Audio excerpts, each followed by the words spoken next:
You're listening to PetLifeRadio.com.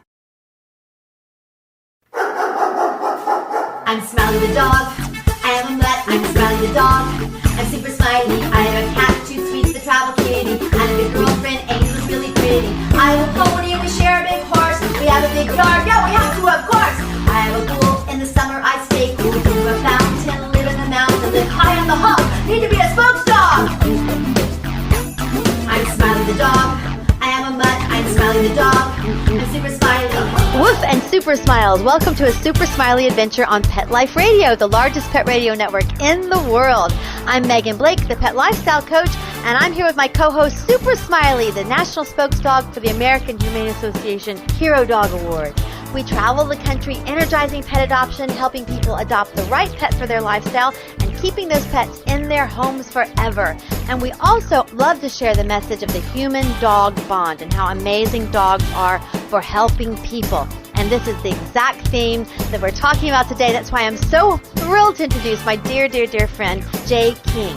Jay's a dog trainer, and he is so amazing. I've seen him work with dog after dog, and he works with the way of their spirit. He works from the dog's perspective, and he's also working with the prison program with dogs in Florida. I want to welcome my dear friend, Jay King. Hi, Jay. Hello, Megan. How you doing? I am so wonderful, Jay. And Jay, thank you so much. I didn't tell the audience. We are in Florida right now. I'm live in Florida. We're not in a studio. We are at the Montgomery Correction Facility working with the inmates. Jay, thank you so much for inviting me to work with you. You're welcome. You're welcome, and thanks for coming. Let's talk about communication a little bit. Sure.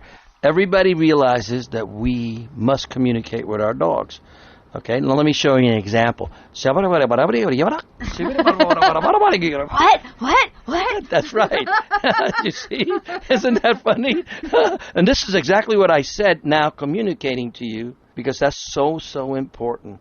This is how you started your meeting? This is how they Okay, this is giving everybody a really good perspective of Jay. Jay tells it like it is, and he is not afraid to tell anything. So let's set the stage. You're walking in, you're meeting the correctional officers, and what do you do? And I go, just like I said a minute ago. Anyway, so then they all look at me and they wonder, what the heck is he saying? So then I asked them, communication is very important, and they all agreed. And I said, now, let me tell you what I did say a minute ago. I said, please stand up. Okay. And get ready to sit when I tell you to. That's very, very important. So I had them all stand up, and then I told them, I said, now, I need you to not sit all at one time. I need you to wait. It's important that you do this. Now, and I said, now, I need you to count every time. When you see someone else sitting down, I need you to count to at least 10. If someone else sits before you, then you need to recount all over again. Anyway, so as they were sitting, I threw them treats. And I said, good, sit. Then I threw another one, and I said, good, sit. And good, sit. And good, sit. I mean, I was throwing all these treats, and they're all looking at me laughing just like you are. And they're going, what the heck is he doing? And I said, well, you're doing something that's all natural to you. You know how to sit. I do not have to teach you how to sit. That's normal. You know what? Dogs know how to sit, too. And you know, I teach the inmates and the officers what I want them to look for. I tell them I want you to look for these sits, but I want you to look for 15 sits, 15 downs, 15 stands. Why do I have them doing that? Because they're observing the dog's body language. And they're learning to observe the dog's body language. That's correct. Yes. And it takes a while to get those 15 sits. But the biggest thing that they're doing the human part is learning to observe them. But the other part is the dog's learning to observe your body language at the same time. And you're reading each other. You're learning to bond with each other. You're learning to communicate with each other without communicating with words. It's all within the body. It's within all the spirit that we all have. It's going to remember that. It's never going to forget it because we never forced them to do anything. We taught them to watch us. We taught them to look inside of us like we're looking inside of them. And I just love it when it happens and the inmates go, wow, this is incredible. I remember what the officer was saying. He says, how can I apply this to my work? That's right, with humans, right? That's right. what he was meaning. Yes. Right, remember? You heard him say that? Yeah. So he said he applied it to this other officer that was coming in late every day, and he kept waiting and waiting and waiting and waiting, and he came up to me, he goes, I don't know how long do I need to wait. I said, you wait as long as it takes. And that's what you have to do with the dog. You do it to a human too. Wait. So the gentleman came in early that day, and he started praising him, telling him, "Oh, wow, that's so wonderful. You came in early." Blah, blah, blah. And guess what? He started coming in early. It was so funny. And I said, well, it works both ways, doesn't it? If we're patient. That's right. That's a huge lesson that people talk about that they've learned from their dogs. And Jay, there are so many lessons that these dogs are teaching the inmates as well as the inmates training the dogs. And we're going to get into all of that and all of your wonderful philosophy about dogs. And we're also going to talk with the sergeant, the lieutenant, and the people who had their hands on right in the correctional facility right after this break. Smiley, can you wait? Good boy. Sit. Stay. We'll be right back after a short pause. Well, 4 to be exact. I'm Smiley the dog. I'm Super Smiley. Let's rock! Pet Life Radio, the #1 pet radio network on the planet, joins forces with iHeartRadio to put the power of your pets in your pocket. Awesome! Download the iHeartRadio app and rock Pet Life Radio on your phone, on your tablet, on your Xbox, in your car. Pet talk, pet tunes, and fun pet times. Pet Life Radio and iHeartRadio. Positively Possum.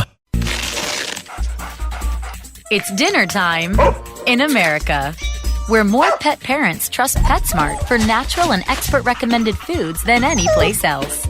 And now, we've added more than 100 new varieties to our already wide selection of your favorite brands, like Simply Nourish, Authority, Wellness, Science Diet, and more. Do what's best for your pet. At PetSmart, happiness in store. Go to PetSmartDeal.com to find out this week's coupon code and save up to 30% on food, treats, toys, and more. And get free shipping on orders of $49. Go to PetSmartDeal.com. PetSmartDeal.com.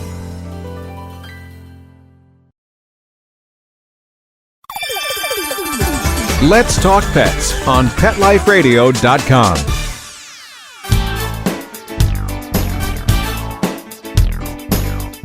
And we're back on a Super Smiley Adventure. We are on location at the Montgomery Correctional Center live just after the inmate and dog team's graduation, after the inmates have spent weeks with their dogs training them to get them ready for adoption.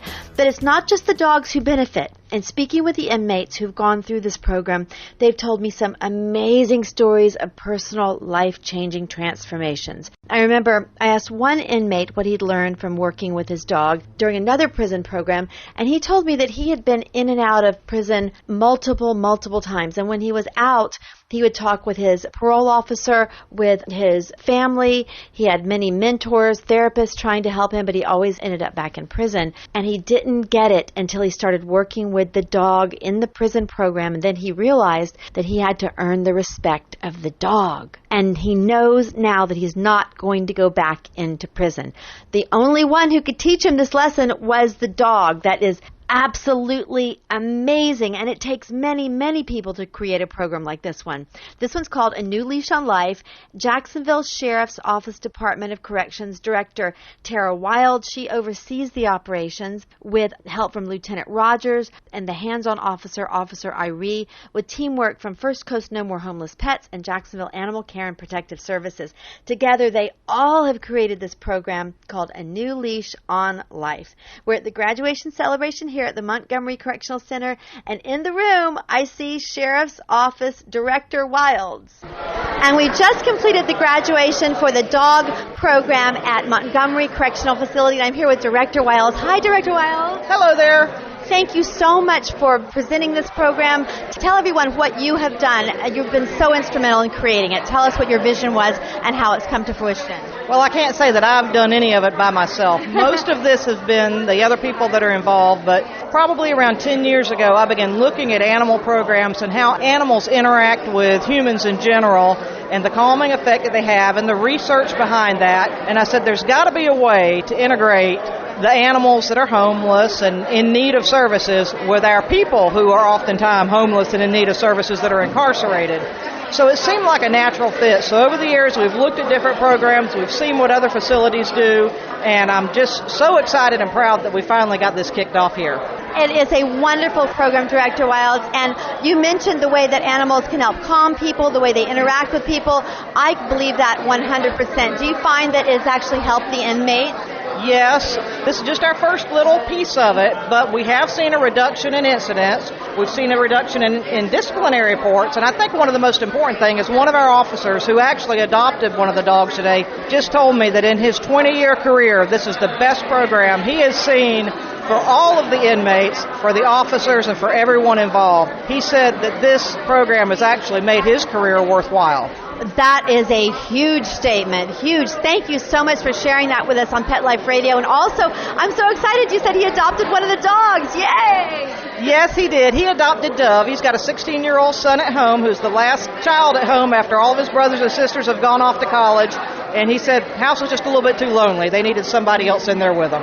Well, thank you for helping bring this program to the world, Director Wilds. Thank you so much and bless you in your work. And thank you so much. And Lieutenant Rogers is here with me now right after the graduation ceremony at Montgomery Correctional Facility. Hi, Lieutenant Rogers. Hi, how are you doing? Your speech was amazing. Oh, thank you very much.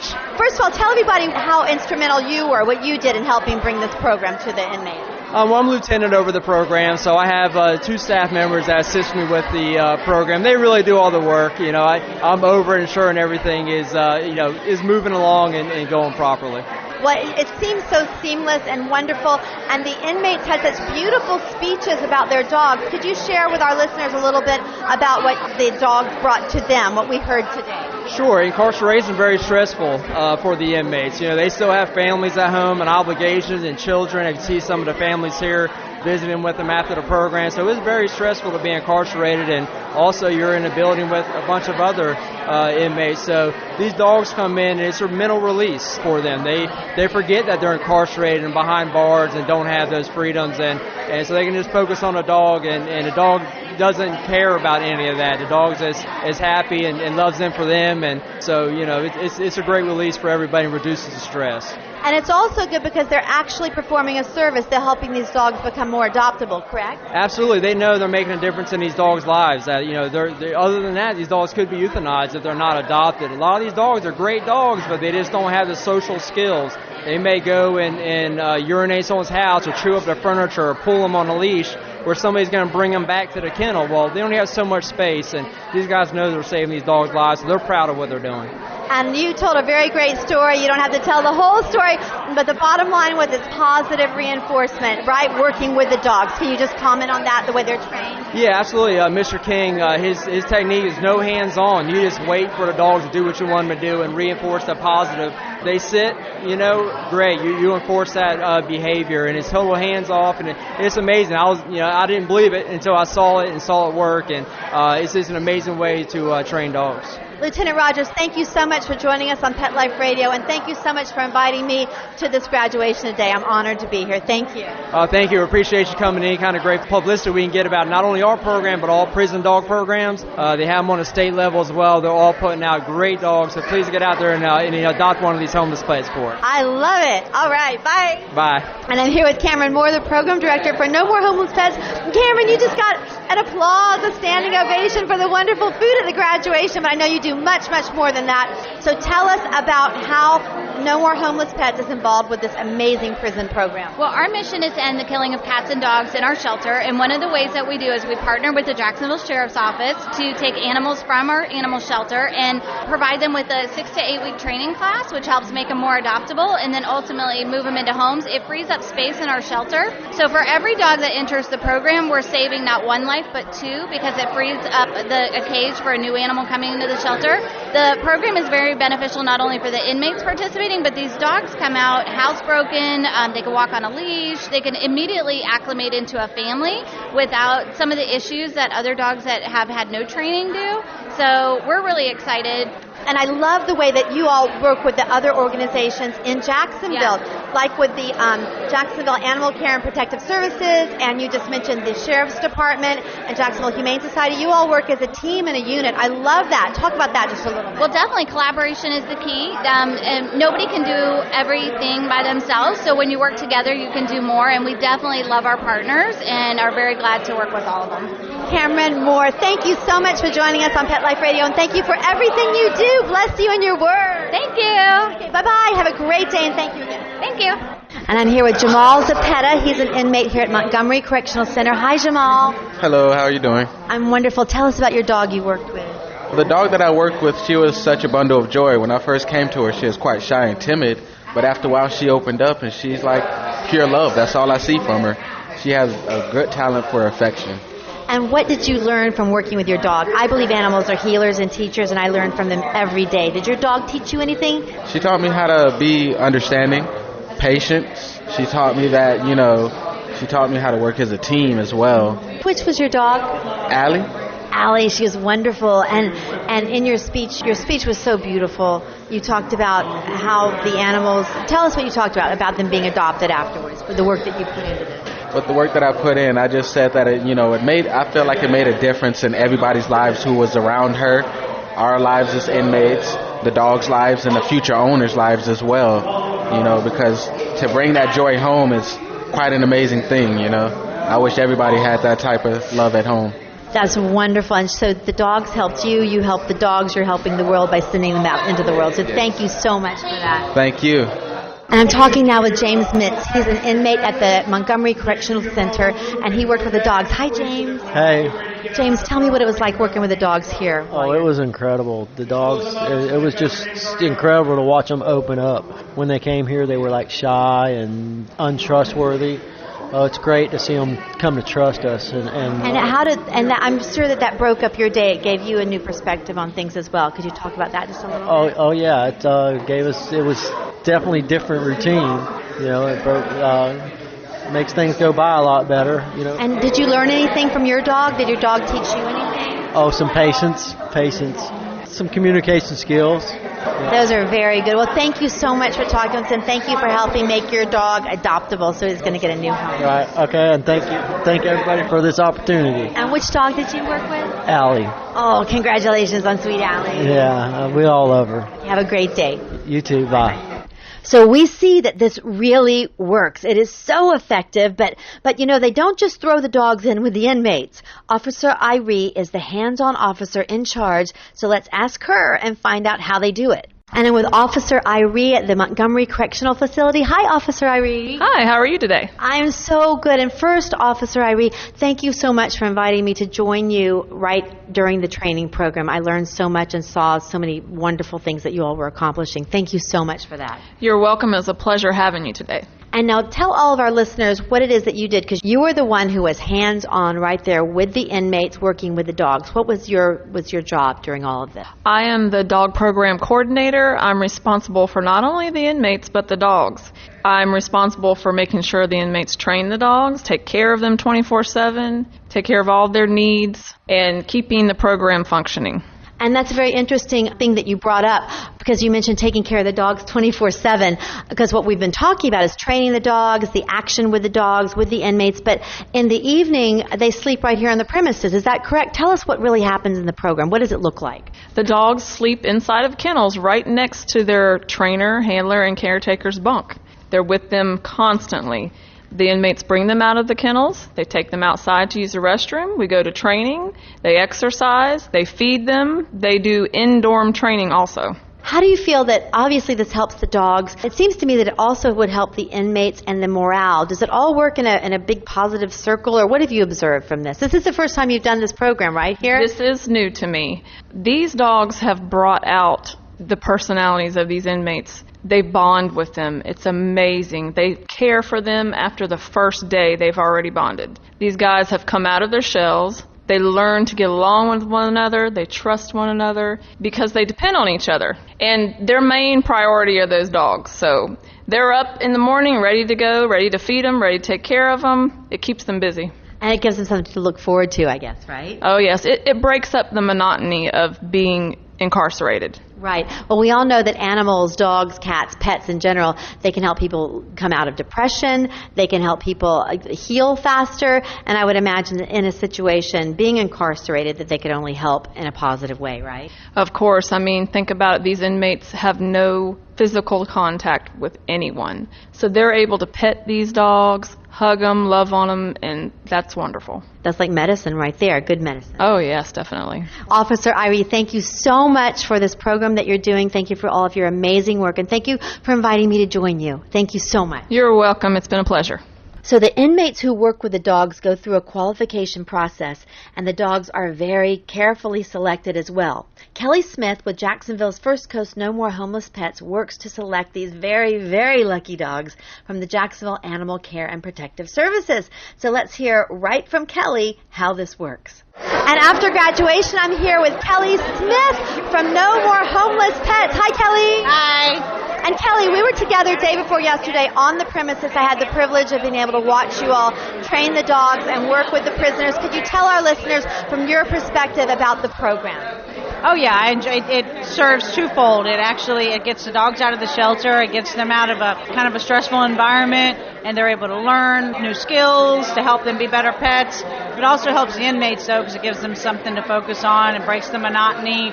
It teaches them stuff, that they can learn outside of the prison. Life skills and how to deal with their peers and how to deal with stressful situations. And, some of them that have come from, maybe backgrounds where they weren't taught that as much, they learn that here. Plus, they kind of opens up their hearts because the dogs just tend to do that anyway. They sure do. And you're hands-on in helping select the dogs, is that correct? Yes, that's correct. So how do you pick the dogs for this program? Because I would imagine it would be very specific criteria. Is that right? Right, that's right. A lot of times what we've started doing now is we have our 2 behaviorists that work at ACPS, and I work in partnership with them. We have a play group that we do every morning, which actually teaches the dogs how to regulate themselves and how to teach themselves. So they already are good with dogs. We pull those from the area, from that group, and then what we do is we assess them for food aggression, dog-on-dog aggression, human aggression, as long as they pass through all that, and their teachability and trainability.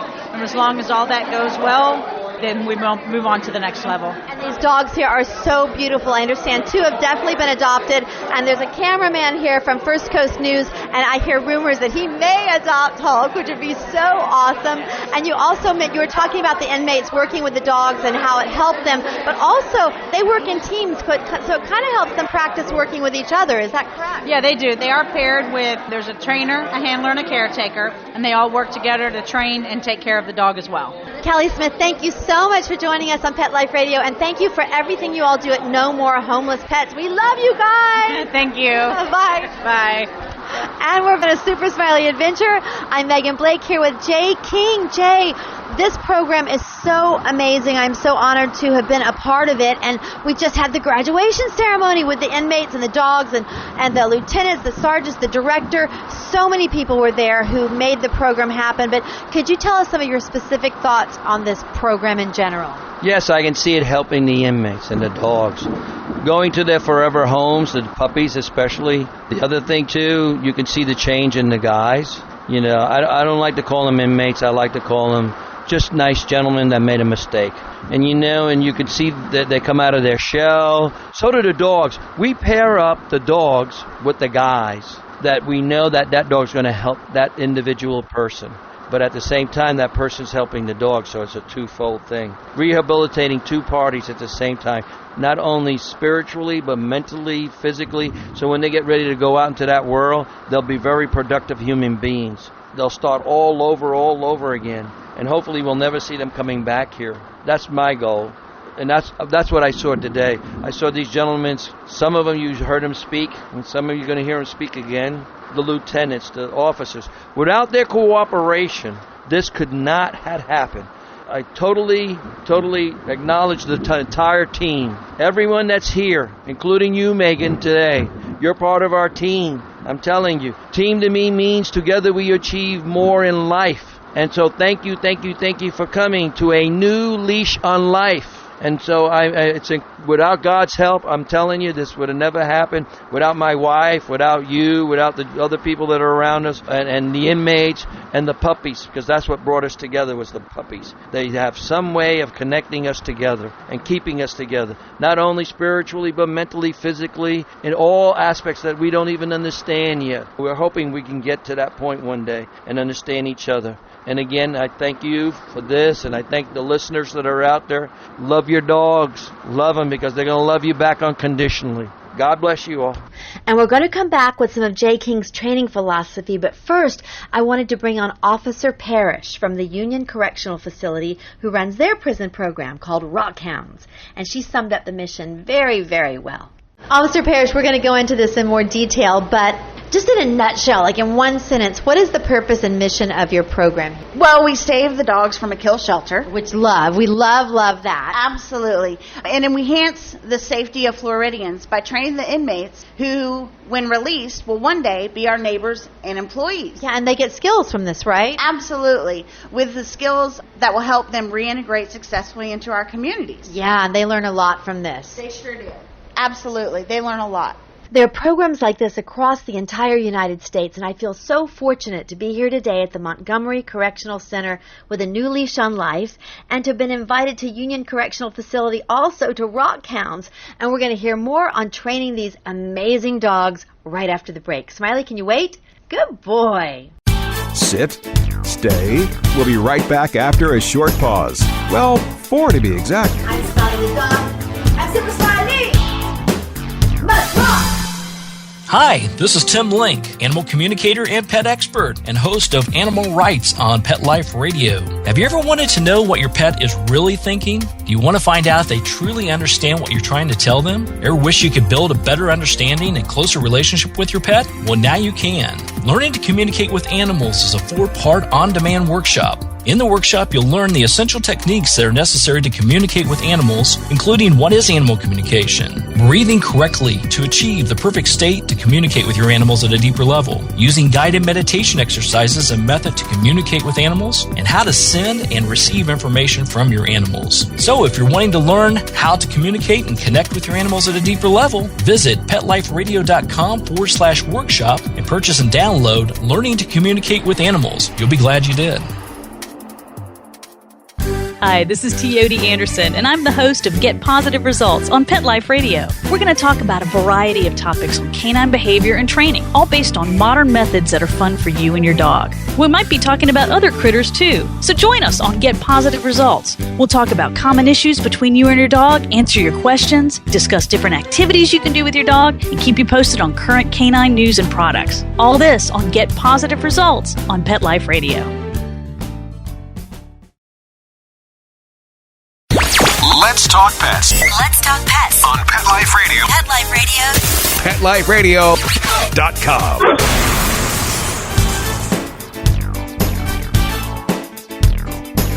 And we're back on a Super Smiley Adventure. I'm Megan Blake here with Super Smiley, and here's my dear friend Jay King. Hey, Jay. Hi, Megan. Glad to be back. Now, Jay, I've watched you work with dogs. I've watched you train dogs, and you are like one with their spirit, one with their energy, and I definitely try to be that way with my horses, my dogs, my kitty cats. That's the best way to be. How did you get that way, or how did you discover this? All right, I got a couple of questions for you, Megan. Okay, watch this. The day you were born, the day you came into this world, right? If you can remember that back that far, so young anyway, was it yesterday? I told you he was my very good friend. Anyway, did anybody teach you to see? No, it was natural. I opened my eyes and I saw. Right. Anybody teach you to hear? Nope, that was right there. Okay, how about smelling? Nope, that was there too. That's the dog language. There you go. Okay? Mm-hmm. So this is how dogs react to situations sometimes, right? They use their eyes, then their ears, and they use their nose. Humans use their eyes, then their ears, right? And they start yakking away like crazy. And then they need to touch. This is how humans react to all kinds of situations. I can't change that makeup on a human. I can't change the makeup up on a dog. But I'm going to show you how to mesh it together. And when you do that, then you're going to learn to communicate with each other. This is how humans want them to react to themselves. They want them to listen with their ears. Then they want them to turn around and look at them. But they always forget the nose. Right. Because that's what distracted them in the first place from listening to them at that moment. Because what happened is either they smelt it, or they saw it, or they heard it, and immediately they turn in that direction. Then the human goes, hey, I'm over here. Pay attention to me now. And if the dog doesn't react the way they want him to, they start yelling and screaming and carrying on and all this. And you know what? You are a totally unstable human being at that moment. And the dog's perceiving you as an unstable human being. That's actually the important part, the way the dog perceives it, right? That's correct. Back to your original statement, did anyone teach you to open your eyes? Did anyone teach you to smell? Nope, the dog was just born that way, right? That's right. And so are we. There you go. So are we. And so we're using all of this knowledge that we have of the dogs, and you do this and you delve into their energies and their spirits and helping them. This is what I love. Back to the theme of the show, working with the prison programs. So you are the trainer that trains the trainers that are the officers in the program. Is that correct? Could you explain that to me, the way this is working? Yes. What we do is we go in, we teach them our basic methods, what we just talked about, communicating. That's the important part. Learning to communicate the right way, through love, through compassion, and knowing and getting the dog to trust you. That's so important. If you get that dog to trust you, you're going to get all the respect you're looking for. And this is a partnership. It's not, I'm going to be your grandmaster, blah, blah, this and blah, blah, that. Yeah, you have to have that a little bit of role there because you got to, it's called encouraging, guiding, and showing. Because if I encourage you and I show you and I guide you, guess what? You're going to come back to me more and more and more. And if you know that I can be trusted and that I care for you, totally care for you, and love you with everything I got in my bones and body, guess what? You're going to trust me. You're going to care. We're going to carry each back and forth for each other. Right. It's just going to grow. And within that philosophy and the way you work with the dogs, encouraging, positive, you have a structure in the prison system. Like you go through the basic crating and you don't call it a heel. What do you call it when you have the dogs walking with you? Tell everybody about the structure that you have for the inmates. That's called controlled walking. Controlled walking. There you go. Yeah. But it's guiding. And encouraging and showing them what you want. And you don't pull on the leash. That's the whole thing. You pull on the leash, the dog's going to go in the opposite direction. It's like me grabbing your arm. What are you going to do? You're going to resist me. Right. But if I show you and encourage you and I gently coax you in this way and tell you, this is the way. This is the way to come. Follow me because I love you. And you know what? I'm not going to force you to do anything you don't want to do. But, okay, Mr. King, but he pulls me this way. He pulls me that way. And he's doing this and he's doing that. And I said, well, then look to yourself. You must not be communicating right. Mm-hmm. Why don't you wait? Wait for the dog to come in the direction you're going in. Stop. And then you reward them. That's correct. Yeah, you encourage them, reward them, pet them, treat them, whatever it is that you're going to be doing. Mm-hmm. And I want the listeners to understand, to get a picture of the program, the dogs stay with the inmates 24 hours a day, right? That's correct. And what we do is, prior to all of that, we do an assessment test on them. Yeah, tell us about the assessment. Right. Yeah, so we do an assessment test. And where are they? This is at the Jacksonville Animal Care and Protective Services. That's correct. Big shout out to them. Yes. But tell us about the assessments and where we get these amazing animals that are up for adoption. Yay! Unfortunately, this is a kill shelter. And so we get these dogs from there, so we're saving a life. That's the important thing, too. I'm very, very proud of that. When we bring the dogs in, and we're actually in about several institutes, too. And we formulated this whole entire program. A program.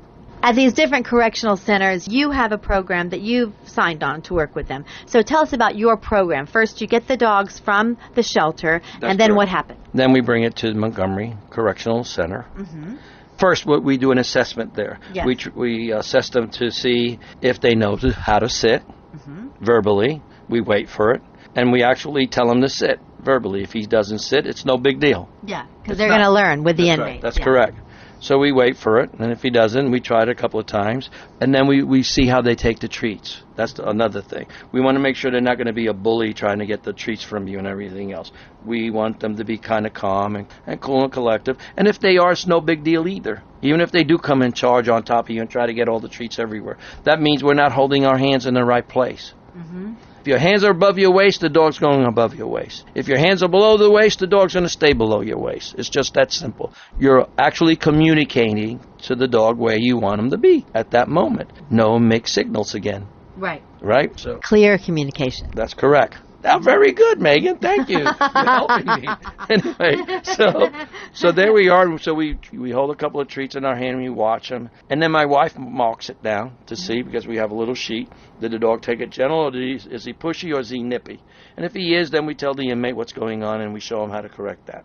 Then we go on to the next step as far as we stick it in a bowl and all this. I'm going to go real quick because it's a lengthy thing. It takes about 45 minutes per dog.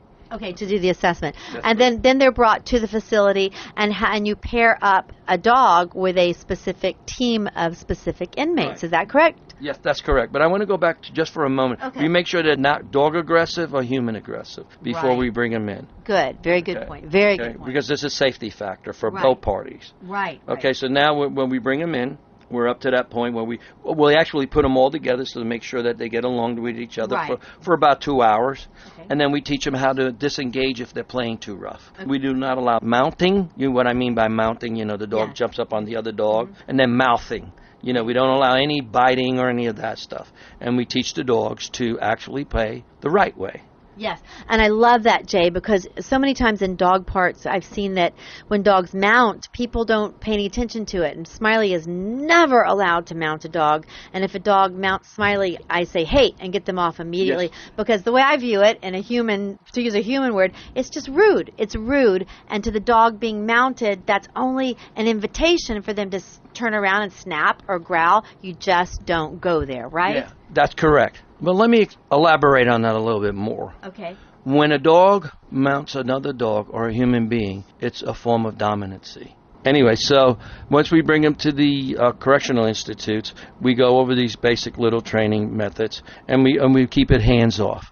They are sleeping with them, they're bonding with them, and you have them do a play period. And I thought this was so interesting. What I observed is you don't let all the dogs out at once. Would you explain why you don't do that? Let everybody know why that's so important not to do that. Well, because if you send out all the dogs at one time, 90% of the times they're all going to be high energy. They're going to be running around like crazy, and they're not going to act like they're supposed to be acting. This way you get a better picture of what you got. I like letting out all the high energy dogs out first. And I love that you do that. And you let them out 1 or 2 to start with? What do you do? Sometimes, depending on how much high energy. If it's a very, very, very, very, very, very, very, very, very high energy dog, he or she's going to go out first. All by herself. Yeah. Right, because I have to burn that off first. Right. Let her smell, let her get out all that hyper, crazy, Yeah, and bring her down a little bit, a notch or two. Right. I want her to settle down. That doesn't mean I'm taking anything away from her. I just want her to be a dog. Right. Okay, so she's then, expending her energy in a natural way. Just That's smell, correct. smell, marking whatever she's doing. Yeah, then she's ready to rest for a minute. Right? That's correct. And then what happens? Then the next dog comes in.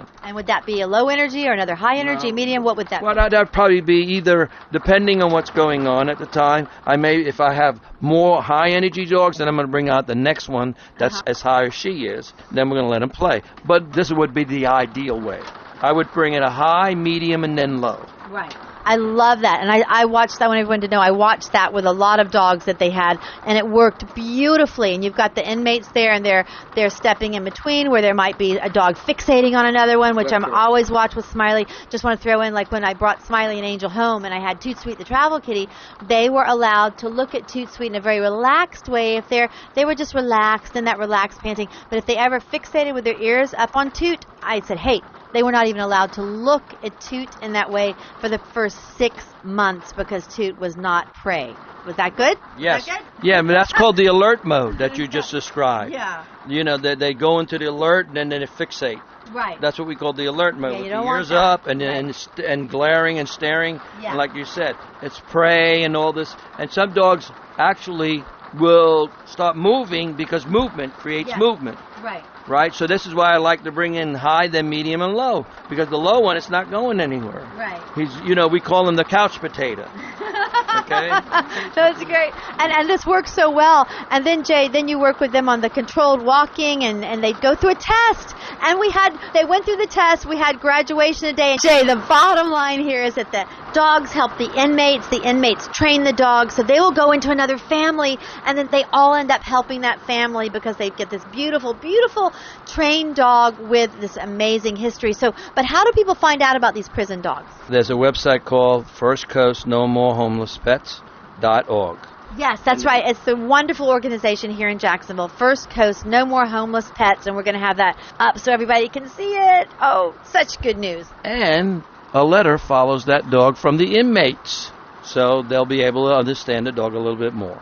I love that because these men, they're filled with such joy, and I want to use the word beauty around these animals. They just love them. The dogs have taught them compassion. Yes. Yeah, the dogs have taught them so much. It's a rich bond in history, and so the letter will come with the dog. So we hope, anything we can do to get this word out. There you go. And again, we want to thank and acknowledge everyone who makes this program work. Jacksonville Sheriff's Office with Director Wilds, Officer Rogers, Officer Iree, and Officer Parrish. There's First Coast No More Homeless Pets, Jacksonville Animal Care and Protective Services, and Jay King. Jay, can you share one more final thought with us? You're so inspiring. And Jay, I love the program. I want to hear all about your philosophy and training, and we're going to get into all of that. But just really quickly, so the listeners understand where you're coming from, tell us about your spirit, your mission here with dogs. Well, dogs guide us, encourage us, and show us the way to their hearts. And at the same time, they show us to our own hearts. So well said. I agree, and that's exactly what Super Smiley and I think. Jay, thank you again for inviting me into your family. You're a dear friend, you and your wife, Sam, and all your doggies. I just love them. Thank you for inviting me on this program in Jacksonville this time. Thank you, Megan. Thank you for being part of our life, and you inspired us. I hope all your listeners are listening in and going back home and hugging their puppies. Take care of your puppies and love them all. Not just all the puppies, but all the animals of this world. Thank you and God bless. Well said, Jay King. And until next time, woof and super smiles. Let's Talk Pets every week on demand, only on PetLifeRadio.com.